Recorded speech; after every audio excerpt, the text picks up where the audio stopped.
자, 이번에는 우리 창의답사, 창의 워크숍의 다음 장소로 우리 학교에서 가까운 성수동으로 왔습니다.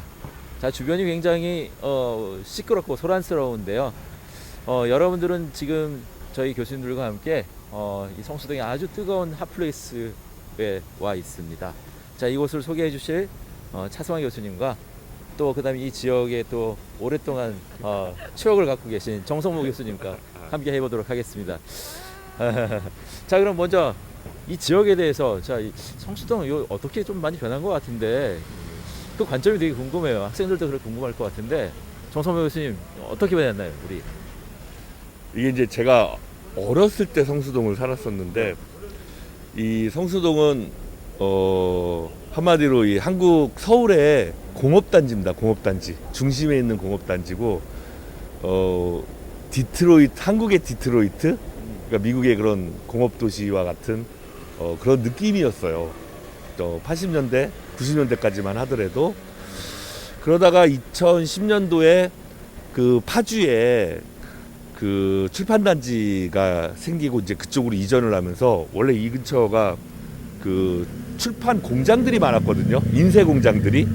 그러면서 이제 일부가 그쪽으로 빠지고, 그 다음에 이제 여기가 남는 그 공장이 빠진 자리에다가 아파트형 공장을 짓거나 아니면 이제 사옥 같은 걸 짓기 시작을 했어요. 근데 그러면서 성수동이 밝아지기 시작을 했고, 현대식으로 좀 많이 바뀌기 시작하고, 또 뭐 이쁜 카페들, 그런 관련 산업들이 떠나면서 카페들이 생기고, 그다음에 이제 수제화, 그러니까 재화거리로서 정책적으로 또 지원도 하고, 그러면서 이제 오늘날에 그런 좀 문화거리, 이제 이런 식으로 이렇게 발전을 했습니다. 네, 그렇군요. 자, 그렇다면 이 성수동에서 볼거리가 상당히 많을 것 같아요. 그래서 이 변해가는 모습을 지금도 볼 수 있고, 또 그 변해가면서 굉장히 뜨겁고, 그 다음에 우리가 굉장히 관심 있게 볼 만한 것들이 많은데, 특히 이 장소는 오늘 또 차승환 교수님께서 적극 추천을 해주셨습니다. 그래서 차승환 교수님께 바로 이곳에 대한 소개를 간단히 듣고 싶어요. 아유, 제가 저기 평소에 그래도 조금 애정하는 공간에 와서 기쁘긴 한데, 막상 약간 이렇게 포멀하게 공식화된 그런 내용으로 전달하려고 그러니까 저도 아는 게 별로 없더라고요. 그래서 내가 직관적으로 느끼는 거하고 여기에 대한 히스토리를 아는 거하고는 이렇게 차원이 다르구나라는 걸 좀 느꼈는데요. 일단 맨 처음에 이 공간에 대해서 제가 직관적으로 느꼈던 것부터 먼저 말씀을 드릴게요. 이제 이 이름이 아모레 성수인 것처럼 아모레 퍼시픽이라는 회사에서 운영하는 플래그십 스토어라고 생각하시면 돼요. 이제 플래그십 스토어, 뭐 깃발을 꽂는 뭔가 중심이 되고 어떤 그 브랜드를 체험할 수 있는 거점 역할을 하는 그런 개념으로 요즘 플래그십 스토어가 많이 생성되고 만들어지고 있는데요. 특히 패션이나 뷰티 쪽에서는 그런 공간들이 굉장히 중요한 역할을 담당하고 있습니다. 그래서 많이 만들어지는 게 그런 영향도 있다라고 볼 수 있고요. 아까 앞서서 정성모 교수님은 이 지역의 산업화에 있었던 그런 특성과 그 변화를 말씀을 해주셨는데, 그냥 이 지역뿐만 아니라 전 세계적으로, 그 다음에 우리나라를 포함해서 전 세계적으로 지금 나타나는 추세가 온라인화예요. 그러니까 쇼핑이라든지 모든 생활이 온라인 서비스로 다 이게 이전되면서, 그러니까 아까 출판단지로 이전한 것뿐만 아니라 더 중요한 이사는 온라인 사이버 세상으로 많은 것들이 이전했기 때문에 실제 존재하는 어떻게 보면은 현실 공간이 비었다라고 볼 수 있죠. 빈 공간들이 많이 생기게 됐어요. 근데 그 빈 공간들을 어떻게 다시 새롭게 정의하느냐에 대한 문제가 이제 이슈화된 거고, 그 이슈화된 것에 비집고 들어간 테마가 뭐냐면 복합 문화라는 테마예요. 그러니까 그 빈 공간에서 과거에는 아까 생산을 한다든지 제조를 한다든지 판매를 한다든지 매우 기능적인 것들을 담아냈다라면, 이제는 그런 게 아니라 문화적인, 그러니까 형이 하학적인 것보다는 형이 상학적인 것들의 컨텐츠들을 담는 공간으로 많이 전이되고 있는 추세예요. 지금 이제 여기서 아모레 성수가 그렇게 출발을 하지만 주변에 있는 그런 공간들이 굉장히 많이 그렇게 같이 변해갈 가능성이 높고요. 사실은 이제 이 성수라는 지역이 맨 처음에는 처음부터 이렇게 플래그십 스토어라든지 패션 뷰티 쪽의 브랜드들이 밀집됐던 곳은 아니에요.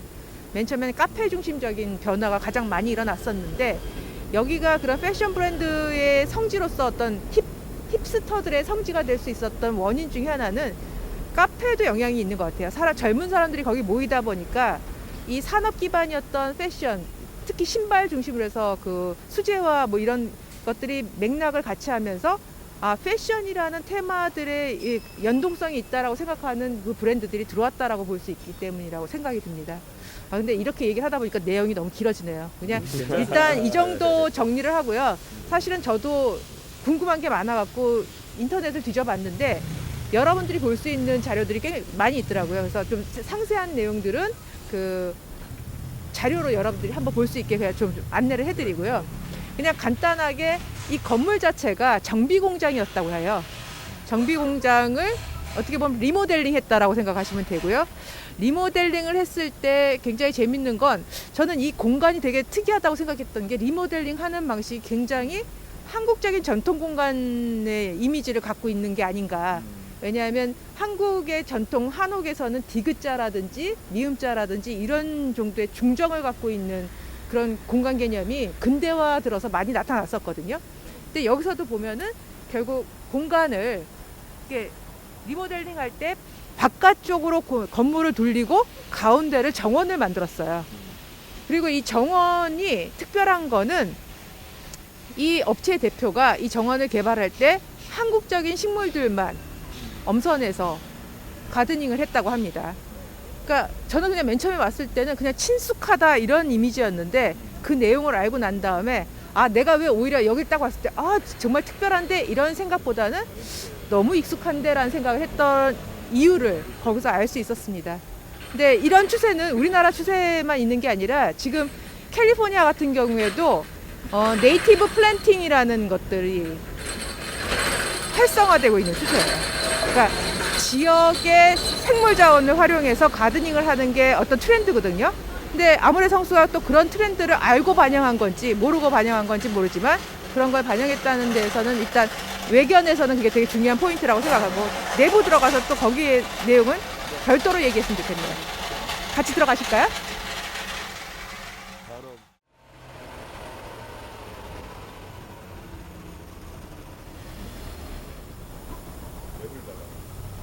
자, 이제 여기 아모레 성수라고 벌써 여기 간판을 보면서 여기가 입구구나 이제 짐작이 되는데요. 우리 여기 들어가서 차 교수님 우리 어떤 관점으로 보면 좋을까요? 일단 저는 오늘 추천해드리고 싶은 관점이 건축적인 거는 다른 분들이 또 많이 말씀해 주실 것 같아요. 그래서 안에 들어가셔서 여러분들이 뭘 봤으면 좋겠냐면 어떠한 경험을 여러분들한테 제공하고 있는지 아까 이제 복합문화 공간이라는 말씀을 드렸었죠. 그러니까 그 복합문화라는 차원에서 이 안에 컨텐츠들이 어떻게 구성되어 있는지 한번 분류를 해보시고요. 그게 공간적으로 어떻게 배치되어 있는지도 한번 보시는 거. 그 다음에 이제 여기 공간을 누가 계획했는지도 정보를 찾아보는 것도 한번 추천해 드리고 싶어요. 그러니까 누가 주는 정보를 여러분이 듣는 것도 좋지만 그렇게 찾아보면서 많은 정보들을 내가 접할 수 있다는 거 경험해 보시면 좋을 것 같습니다. 네. 여기 보면 들어가는 입구가 있고요. 나오는 출구가 또 따로 있습니다. 그래서 왠지 순서가 관계가 있을 것 같은데 그런 것들을 감안하고 보는 게 좋을까요? 예, 그러니까 동선이 약간 강제 동선 비슷해요. 지금 이렇게 아까 디귿자 모양이라고 말씀드렸죠. 네. 물론 반드시 그렇게 돌아야 되는 건 아닌데 들어가서 움직이다 보면 그 디귿자 중심으로 움직이게 되어 있으니까 여러분들이 그 순서에 맞춰서 그냥 컨텐츠를 한번 접해 보시는 것도 나쁘지 않을 것 같아요. 네. 그럼 저희 한번 들어가 보시죠. 자, 이제 다시 찍을게요, 여기서. 네. 자, 그럼 이제 함께 들어가 볼까요? 들어가려고?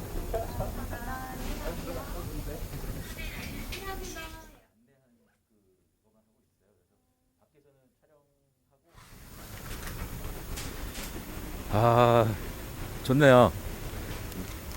이제 교수님들께서는 또 양손으로 뭘 들고 나오셨습니다. 저는 공간을 딱 통해서 나온 느낌이 이제 공간을 처음 경험하는 사람 입장에서 보니까 사실 처음 들어갈 때는 굉장히 메마르기 쉬운 공간이었는데 구조도 그렇고 안에 들어서는 전혀 그런 느낌이 들지 않았습니다. 그래서 그런 특징이 왜 있었는지 여러분들이 한번 좀 찾아보시면 좀 좋을 것 같아요.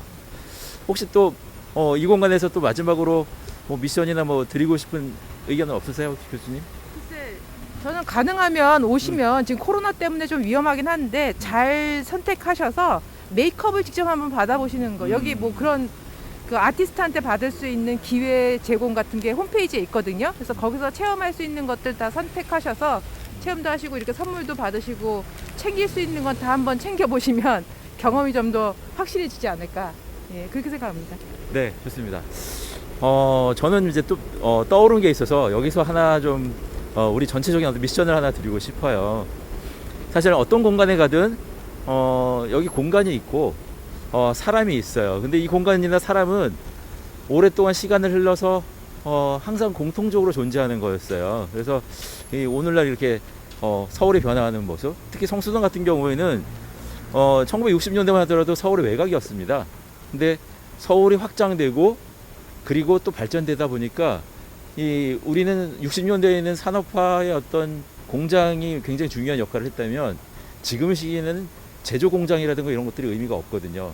그러다 보니 당연히 그런 공장들은 없어질 수밖에 없는 환경입니다. 그러면 그런 공간이 다른 공간으로 바뀌는 그런 과정이 있고 그런 변화하는 과정이 사실 이런 곳만 있는 것이 아니라 우리나라 전체에 일어나고 있거든요.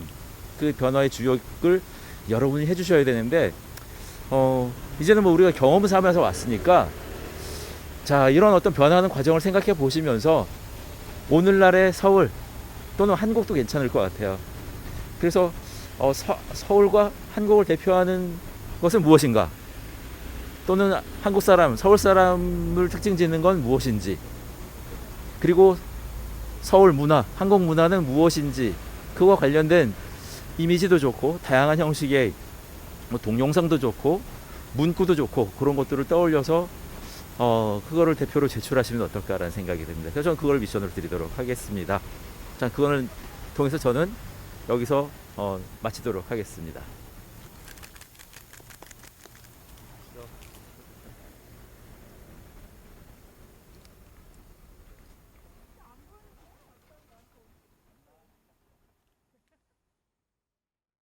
이 성수동 골목을 걸어가다 보면 말이죠, 이렇게 유명한 핫플레이스도 있지만 과거의 모습을 간직한 창고라든가 공장의 모습들이 항상 함께하고 있습니다. 특히 아직 제지해요. 그렇죠. 이 길은 그런데 그 과거나 현재나 관계없이 존재를 하고 있어요. 특히 저희가 답사지를 선정해 드릴 때 우리가 촬영은 주로 한 곳에서 많이 말씀을 해주셨지만 주변의 근처에 좋은 곳을 많이 추천해 드렸으니까 이렇게 길을 통해서 현재와 또 과거와 또 미래의 모습을 상상해 보시면서 여러분들이 이런 미션들을 진행해 보시고 기왕이면 이 기간 안에 추천해 드린 장소를 모두 방문해 보시는 것을 권장드리도록 하겠습니다. 이 길을 걸으니까 또 저도 여러 가지 생각이 나는군요. 여러분들도 그런 거 많이 느껴보세요.